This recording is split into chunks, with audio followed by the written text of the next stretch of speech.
Hello, everybody. Welcome to the Sweet Talks podcast. My name's Chantel. And I'm Nakima. And I'm Brianna. Okay, so today's topic is that we're going to be looking at food and mood and how food can affect your mood and how mood can affect your food and so on and so forth. So I'm not sure if anyone wants to kick off or if I'm going to have to kick off again. I don't know, but I'll kick off. Let's go ahead. Go for it. What's the definition of mood and food? All right, so I think what it is that we eat affects how we feel, literally, in a nutshell.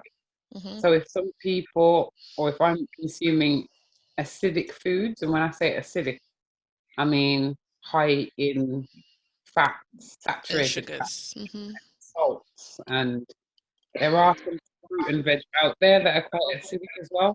It's important to know. I'm effectively going to feel rubbish. I'm going to feel quite heavy. I'm going to feel quite low, I would say, as well, and probably more anxious. And again, if we're eating foods that are more around the alkaline level, pH 7, we're going to feel a bit more balanced. We're going to feel a bit more neutral, a bit more at peace. And again, if we're eating foods that are just purely alkaline, that's not good for us either. That's not good for us either. So yeah, there is a scale on the internet. I don't know if you've known about the scale, like alkaline foods, and you can see what are alkaline foods, what are acidic foods. It might be worth looking at it. Usually I just use Dr. Sebi's stuff, but yeah, Dr. Sebi's list. So usually I would just use Dr. Sebi's list because normally his food's alkaline based. It is. You definitely want to watch. Definitely want to watch. So yeah, you could test it on yourself and do it and see how you feel after doing it for a week and a half, 2 weeks. Yeah. Or just change your diet a little, slightly each day to try and build up to something that will help as well. So yeah, CMOS is one of the things that's really useful for us as well. Definitely. It has 92 of the 102 minerals that we need. That you're supposed to have. So that's something else. There's, I think, elderberry, there's mullein, there's quite a few different herbs and berries and antioxidant foods out there that will help us. Yep. So yeah. 1000%. Cool. Don't take my word for it. Do some research. I would say do some research, most definitely. I think that's one of the best things that anybody can do in terms of, like, especially if you're going to make dietary changes, trying to make appropriate dietary changes for you. Absolutely. So yeah, I'd agree with that.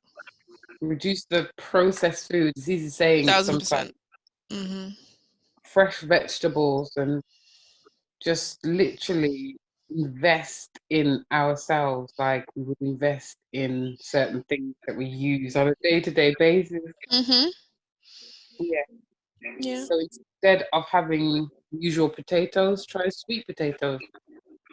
Yeah, I prefer sweet potatoes anyway. They just taste better. I don't understand why. I don't like the first time I had sweet potatoes. I was like, I don't understand why we have this white mess. I don't understand. It's partly a lot of things, actually. Yeah, there's a lot of things, but yeah, sweet potatoes is much better for us than the white potatoes. Sorry to say. Just is what it is, isn't it? White rice with your brown rice, with your white flour, with your brown flours out there, your brown breads. If you can't reduce breads or flours at all out your diet to nothing, do it. Brown is good. Dark green, reds, yellows, oranges. Having a multicolored plate is the best way. Eat the rainbow. Rainbow. Yeah.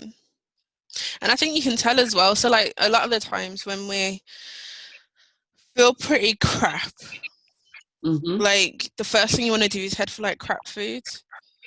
So I know, like, in fact, this is how I knew I was stressed. Anytime I felt stressed, I would crave pizza. So anytime I would be doing, like, assignments, anytime I would be studying a lot or under a lot of pressure, my first go-to is like, I really want pizza. I really want pizza. I really want pizza. Yeah. And I'll probably have... It could be like biologically that, I don't know whether it's the salts, you're low in salts, and that's the crave that you might have, and maybe. Or we need to know we don't need to know the science, but it's interesting to know the science to then feed our body according to. Yeah.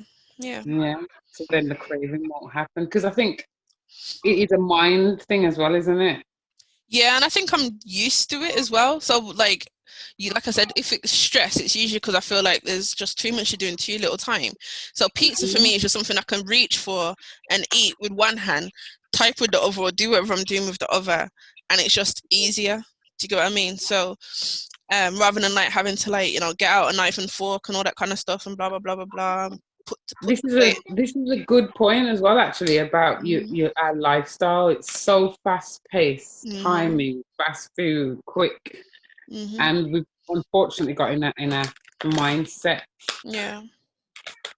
Because of these deadlines and these different things that need to be done at a certain time, whatever it is, it does affect how we consume and eat food and think about food. Very true. But I know last year, actually, when I lost a lot of weight, I did actually go straight over to alkaline foods, and I did feel a lot better. So I did like, even with juicing and stuff like that, I only made sure I drank stuff that was alkaline based for a while, and then like would just eat clean, just no processed food, no nothing like that, just straight clean eating. And it worked, and I could actually feel the difference. Like I had a lot of energy. Not that I don't have a lot of energy anyway, but just extra energy. Even money, yeah. But yeah, and I felt it was good. Definitely good. What about you, Riri?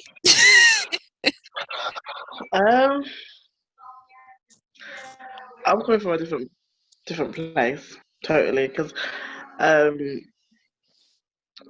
don't know, like when you guys were talking, I was thinking different things, and I was thinking about, okay, like this is more of you two's area in terms of healthy foods and healthy lifestyle and this and that and all that great stuff.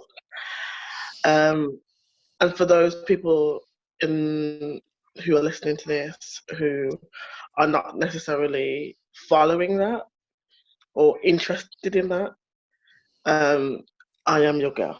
But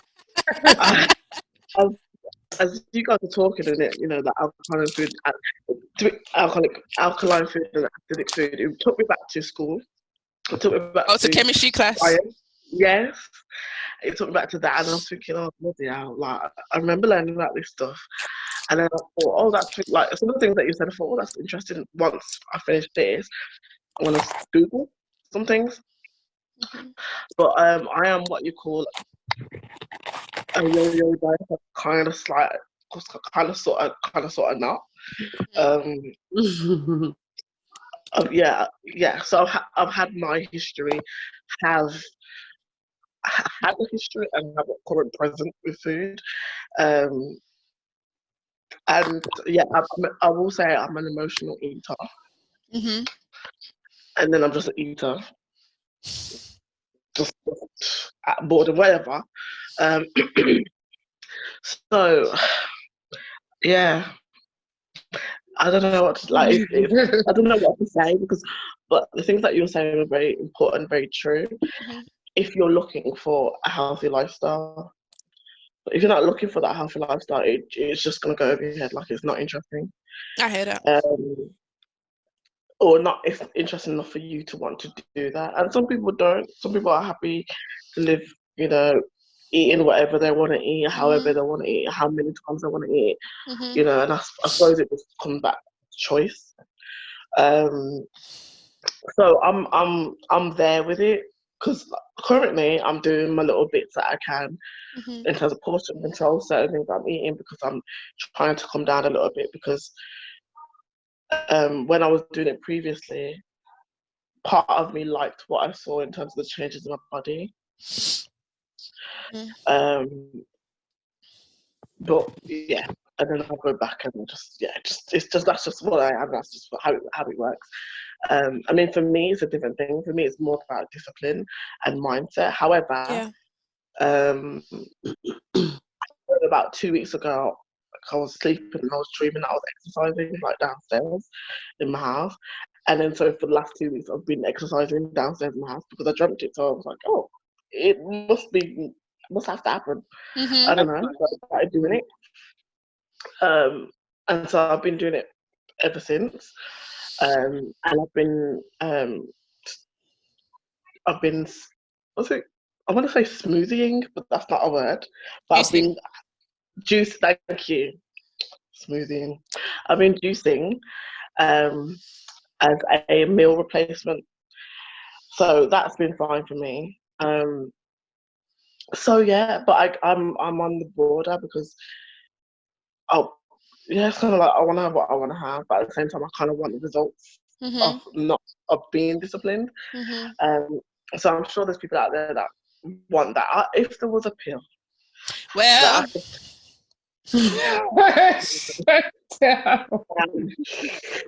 done, and I would have all the lips, hips, dips, tips, everything that I want. Part of it is just laziness. It is what it is. But if that was a possibility, then I think me and a lot of other men would do it. But I suppose if I could, I'd create that pill. Make money, man. Please do. Yeah. I think it's down to the individual. Like, the good thing about us is that we are 3 different people with 3 different lifestyles. Him is, a very proud vegan and who's worked very, very hard to get to this point. Chantal is I was going to say recovering big girl. But not recovering. But anyway. I said recovering big girl. Kind of though. Lost a lot of weight, and you're living a new lifestyle, and you've done really, really tremendously well to get to the point that you want to get to. And I don't have a title for me. I'm just back and forth until I find whatever kind of works for me. So yeah, like food for me, especially in our community, let's be realistic. Somebody dies, there's food. If someone's born, there's food. If there's a wedding, there's food. If there's a christening, there's food. You know what I mean? Like, if there's a birthday, yeah, you're right. Every time. Yeah, there's food. Even I wouldn't even dream about coming to somebody else's house without bringing food. Stop something, even if it's not food. I hear that. A card, a flat, or something, as in an event. I don't mean like just going to your friend's house, but an event.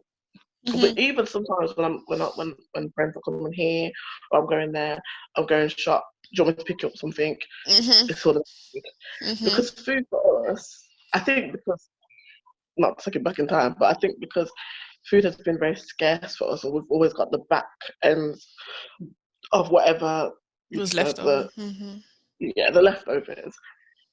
So now it's kind of the staple. Even to the point where I remember one time I was invited to a wedding. I was invited to a wedding. This is last year. And me and my friends were like, is it going to be food?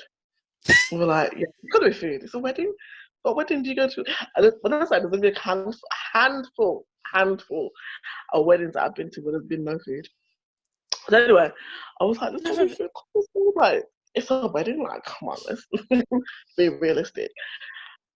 When we arrived, let me tell you, not one cracker. Boy, really? What? No. Was it a black wedding? If you don't mind me asking. Yeah. That's what hurt my spirit. That's what made me cry from the inside. I was like, I don't understand. Like, I don't understand either. Was this the reception or the evening bit? Let me explain. Okay. Let me explain. So it's not that there wasn't no food. So the sit down bit at the reception, they had already eaten. Yeah. So I was invited to the after party, let's say, or the reception, the evening part. Yeah. But even still, most weddings, events, or whatever that I've they still have something. Still, at that point is where the buffet normally goes out. Yeah. So there is still something, even 1-2 piece leg chicken, something. There's normally something.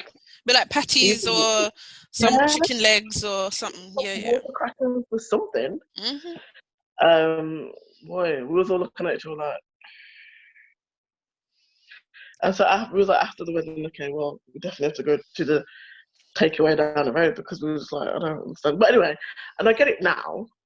Planning a wedding, I understand. It's expensive. Yeah. Oh my God, yes. So I get it. But that's the point of what I'm trying to make. Like, food has become such a staple, it just is. Part of our life, part of my life. And so it's difficult. It's not easy. Like, there's certain things that I think to myself, oh, could I be vegan? Could I change this? Could I do this? Could I do that? Like, could I, and the chances are I probably wouldn't. But there are certain things that I am willing / have changed in my diet to help me get to the place that I want to be. Yeah. Don't get it wrong. Like, I'm happy being a big girl now. Ish, kind of thought I'd get in there. But I would like to be a smaller big girl, like a smaller version of myself. Yeah, I get that 1,000% actually. So, yeah, so it's just, it's trying to, and also, I have to consider that. I mean, I don't have to, because at the end of it's choice or whatever, but my partner likes me like this, prefers me like this. So when we talk about me losing weight, don't get me wrong, I'm very supportive. He's like, baby, do whatever you want, be whatever size you want to be. Yeah. But I also know this is something that he likes, is attracted to, he prefers, you know what I mean? So it's a bit of both. It's a bit of both, all things that you consider. But when I think about my childhood growing up, I was always told, not even just childhood, even up to last year. Yeah. And this year even, told I'm too big, I need to lose weight, I'm too big, constantly. So for me, like I said, I'm emotional eater, so that just makes me want to eat. It makes me want to eat. I'm either extreme, I either eat or I starve myself is the wrong word, but I just won't eat. Because I just feel so awful. Do you know what I mean? Yeah, so that's kind of my experience of it, and I think it's just down to the individual, how they want to live their lifestyle. Don't get wrong, obviously there's certain medical things, certain scientific things, health conditions and that. Each to your own, because I think sometimes that can just be a scare tactic, but let's not go into that. But honest to God, like it's just really down to the individual, and do whatever makes you happy. Do whatever you feel is best for you. That's just my experience in a very short nutshell. Okay, yeah, I hear that. I appreciate your share, Rihanna. You've I appreciate it. It's quite deep. Yeah, and I think you're absolutely right. I think trauma plays a part in it as well.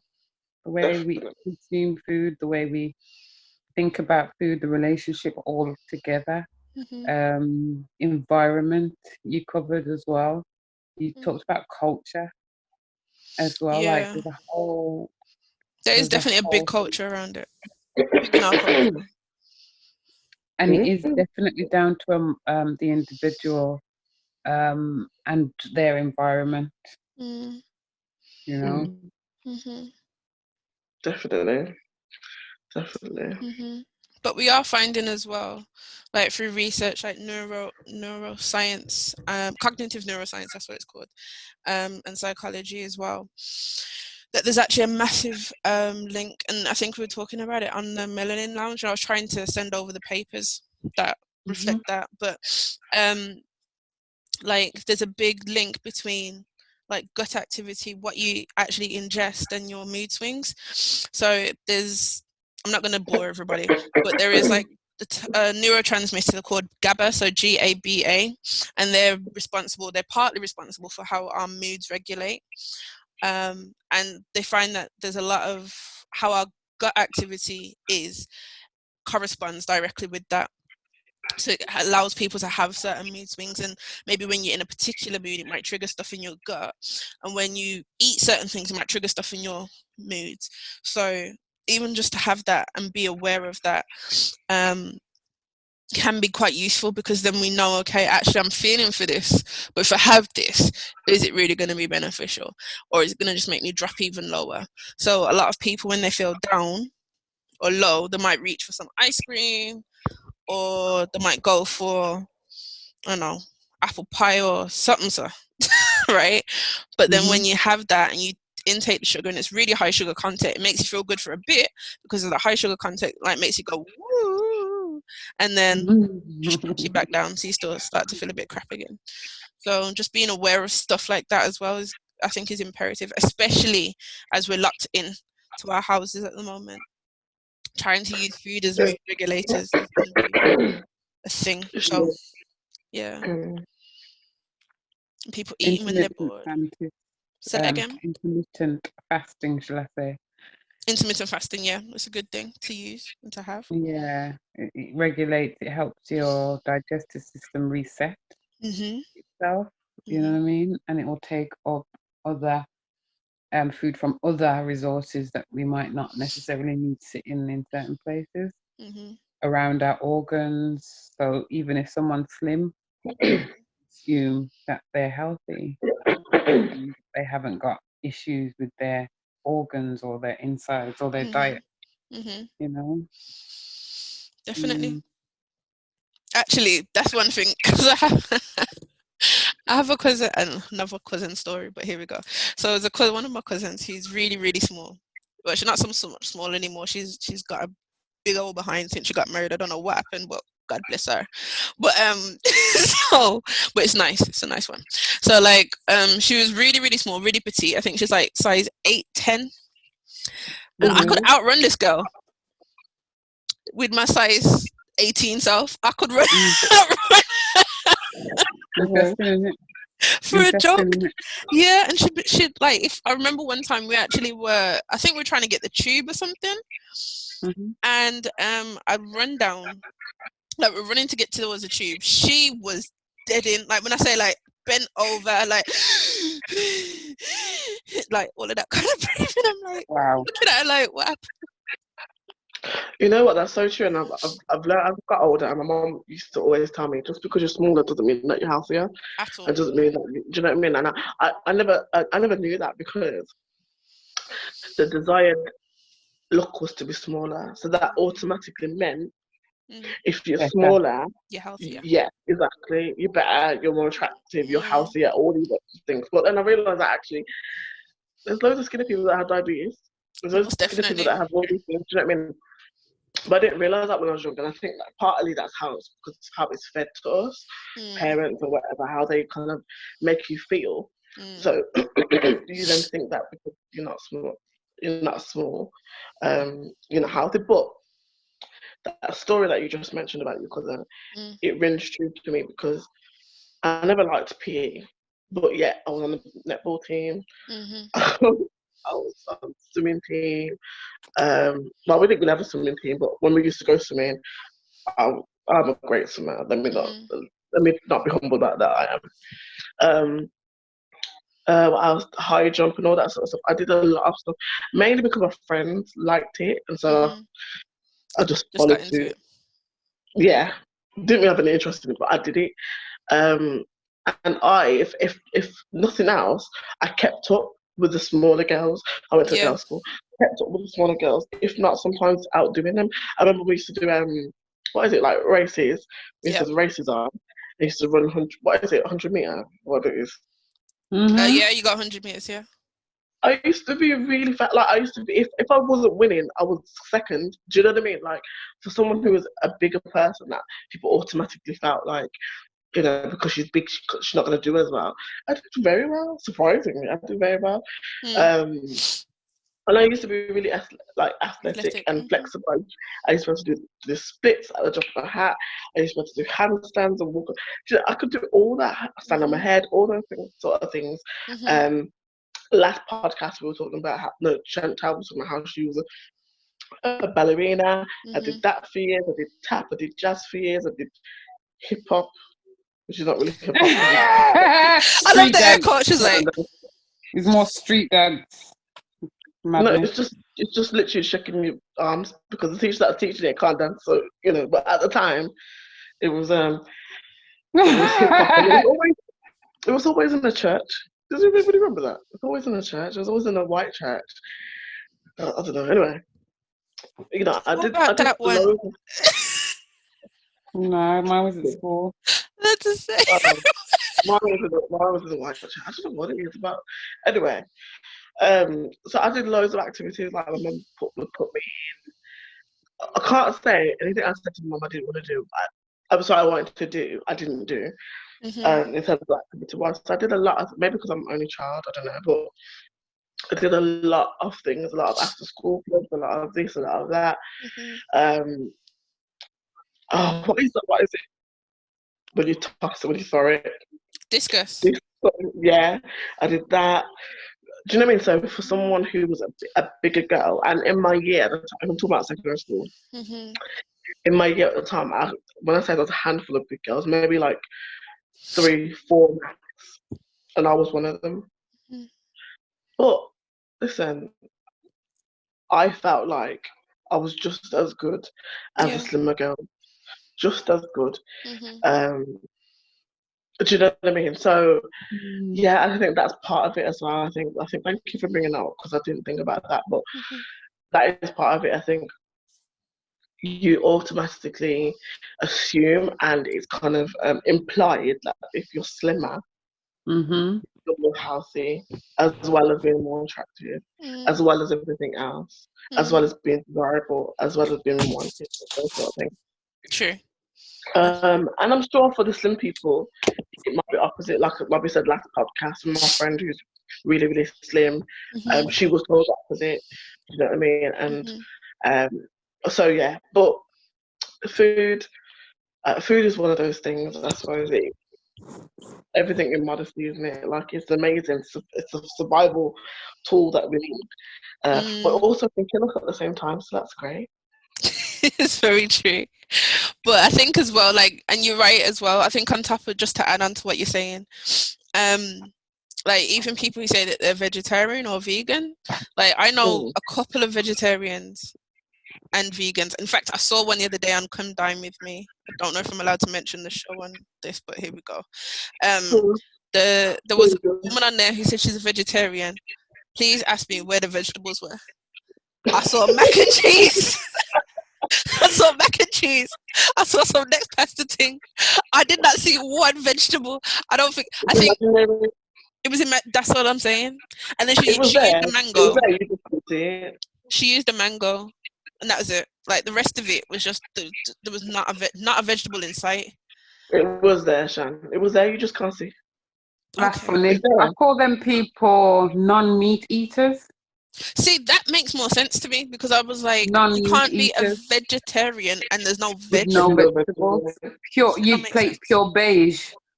It's just purely beige. Yeah, pretty much. No, well, she, like I said, she used a mango in it. But that's not far from that type of.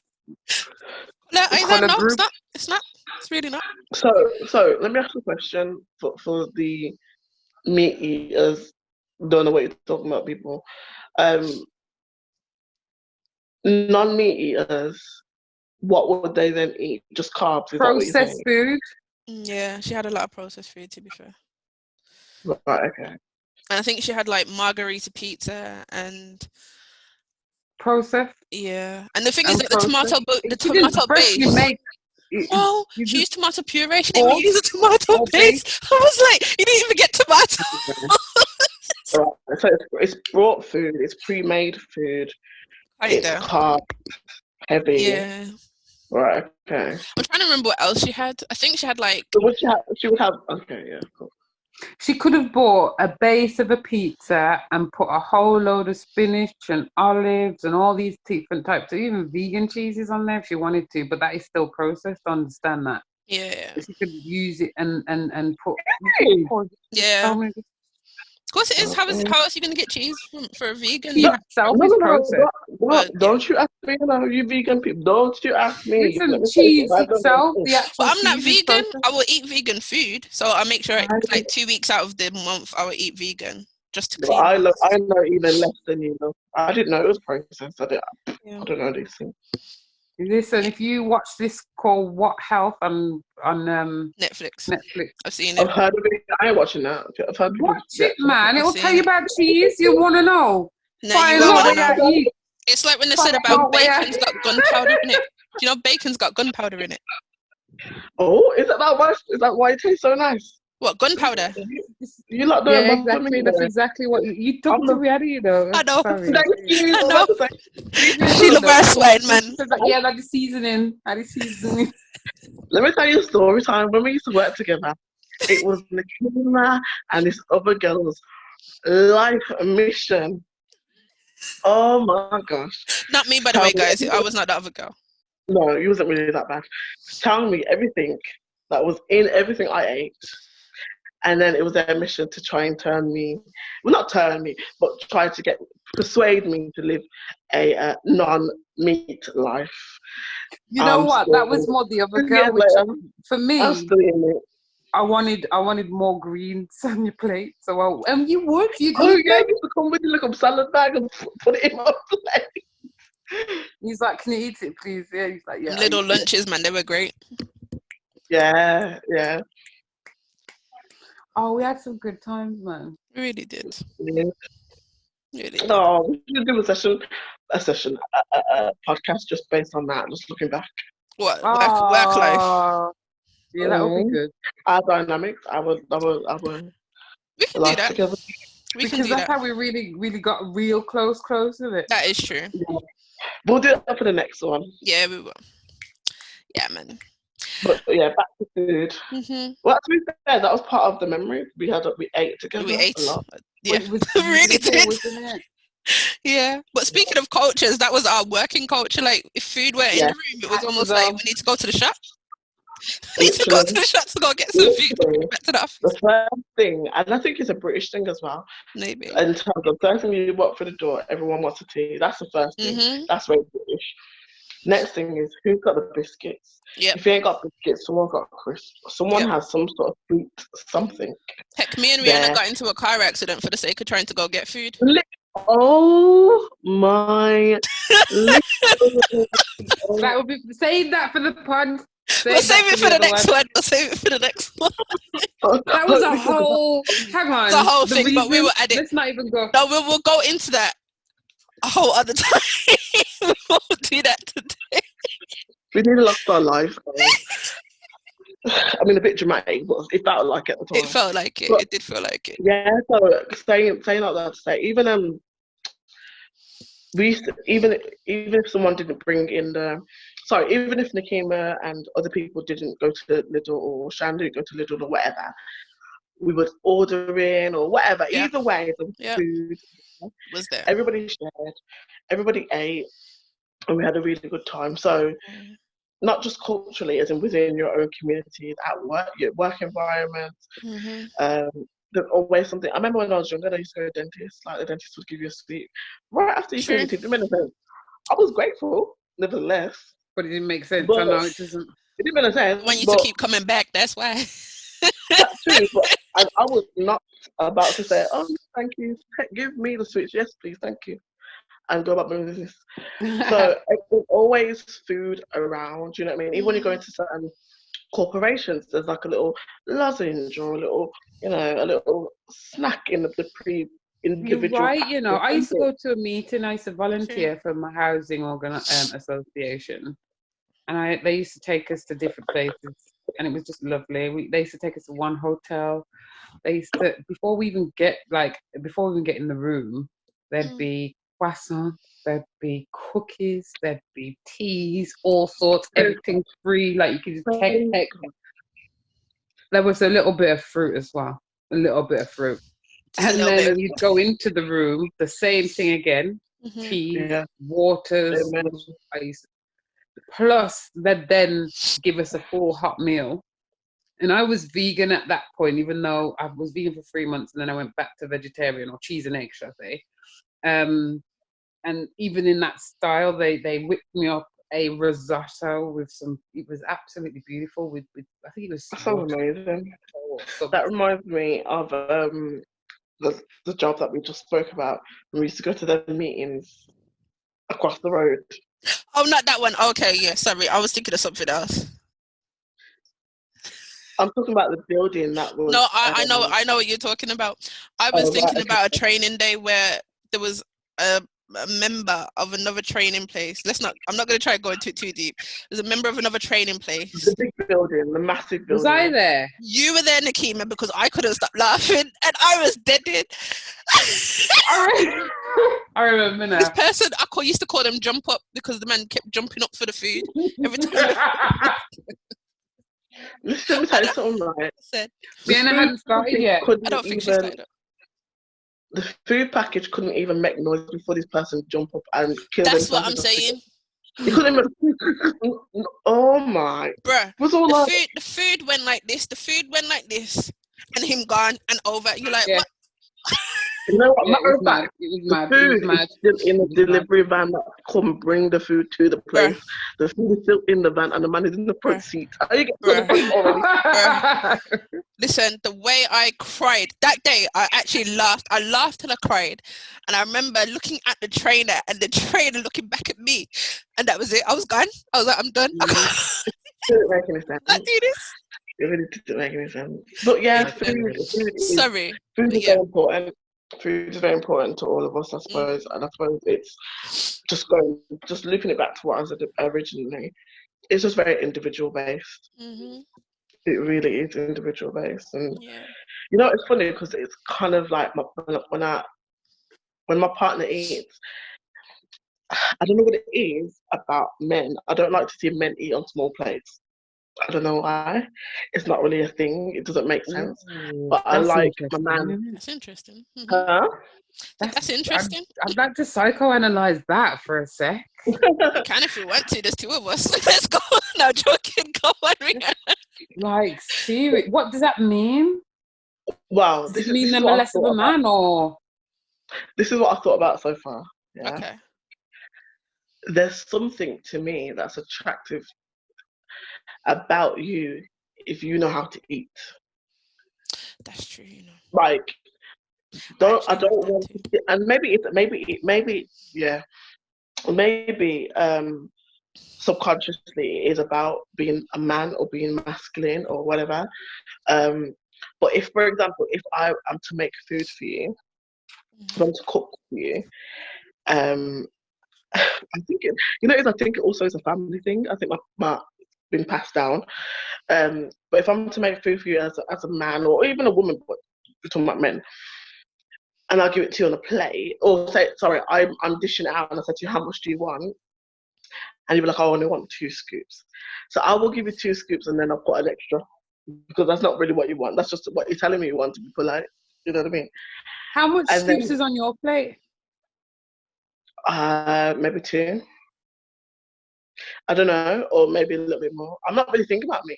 I'm thinking about this person. Mm-hmm. So let's say my partner, for example. So then I would give him the food, and I don't know what it is about having just a normal size plate, nothing crazy, but seeing like that, you know, like kind of like a mountain. I knew she was gonna say that, you know, yeah. Yeah, about on that plate. It's just like, yes, you know how to eat. Even and that's just dinner. I'm not talking about like every meal. I'm talking about dinner. Other things, breakfast, snacking, whatever size, it doesn't matter. But it's something about seeing a mountain, like, yeah, you know how to, I don't know what it is, like, I don't know, I really don't know. So yeah. Do you feel like it's something about do you feel like it's something about how you feel like you've catered to someone? Is there a sense of pleasure you get from it? I don't know. I'll have to think about that. I don't feel pleasure. I don't feel like I don't get that sense. I don't get that feeling. Okay. I think I might get it from when they're eating. That's what I'm saying. So when they eat, that's what I'm saying. So when they eat your food, oh, and maybe, they're eating it all. Okay. When the plate's clean, what feeling do you get? Okay. Like that type of thing. If it's not, I'm like, oh, what's wrong? Is there something where you don't like it or whatever? And I will ask. I'm not really bothered. I will ask. Let me ask I'm not you this. offended if they don't like it. Yeah, go ahead. What if they cook the food and you shared it out? It'd be the same thing. It's the same thing. Even, for example, at my party that you lot came to, when I was sharing out partner's food, I didn't cook all that food. I cooked some, but the things that, like, let's say I was grilling fish or whatever, that was stuff that other people brought. It was the same thing.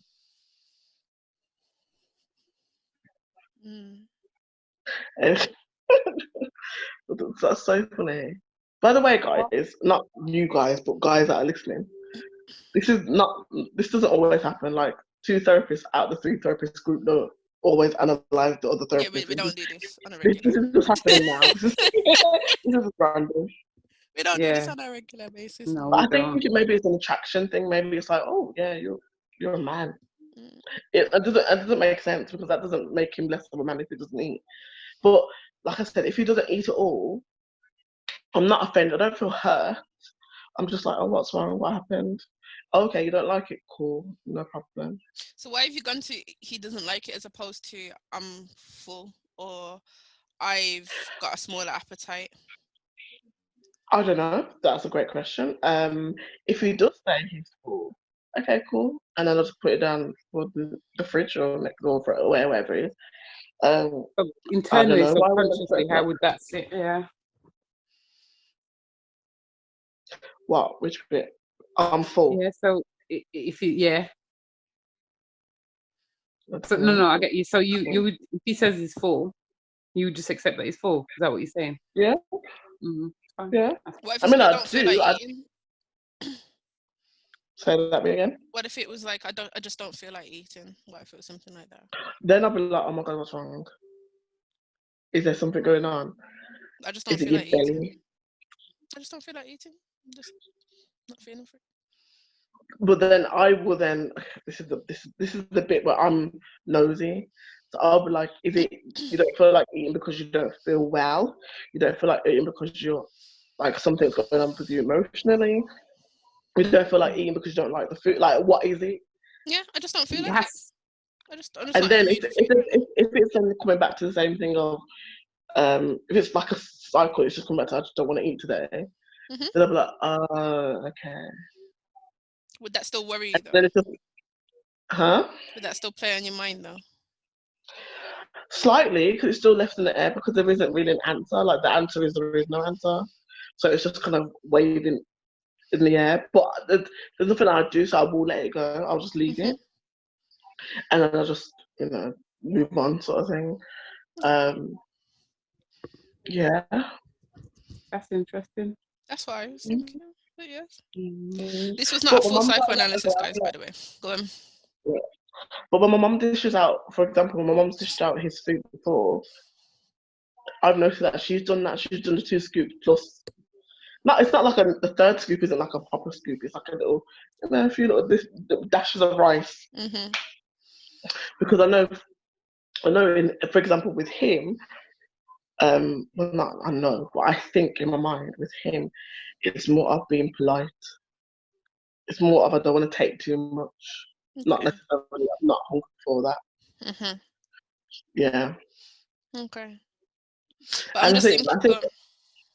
Go on, darling. Sorry. And I think it might be a Caribbean thing, or it might be a family thing, where when I feel like, from what I've observed from my Caribbean experience, when we give out food, we just give a lot, if not a little. It's not because but we're just being polite, we're being courteous, we're being what's up? Accommodating a good woman. Yes, thank you. Yeah, you're just doing that because that's just what it is. That's just how it is. And you want people to feel at home. So you do, you will get out your nicest. I mean, I don't really get out my nicest, but back in the day, you get out your nicest this and your nicest that and your nicest china and all the for the people then to eat food and chat about you the next day. But you know, people you do that, don't you? So yeah. Anyhow, that's the end of me. Yeah, I hear that still though. I hear that still. Sidebar, like completely ish off the subject because we're still on relationships a little bit. Would it bother you if you're in a relationship with someone and that someone was liking pictures of a girl who was dressed provocatively? Okay, that is a hell of a sidebar. Question. It depends. How provocative is this provocative girl dressed? And I would say how distant. Bikini. Oh, they're like a celebrity. Oh no, that wouldn't bother me. Oh, okay. That wouldn't bother It'd probably me. be less of an issue. Say again, babe. That wouldn't. Wait, which one? Me or Rihanna? Rihanna. Oh. I'm not saying it wouldn't bother me. Like Shan said, it wouldn't bother her because it's a celebrity. It'll be probably less of an issue because it's someone of a distance that I know they most likely will never be in contact with. Mm-hmm. However, how is she dressed? Not only that, multiple things will go through my head. Let me tell you something. I'll be like, how is she dressed? Like, how provocative is provocative? Because, for example, something, not that didn't happen, but me and my partner were talking about somebody dressed as scandalous. And I said to him, what's the difference between her dressing scandalous and then me going to the beach with bikini on? What's the difference? Do you see what I'm saying? So, is it something that we spoke about before? And it's a sore point, and now this thing has happened. How provocative is provocative?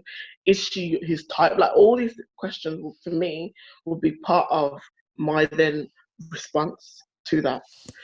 Okay.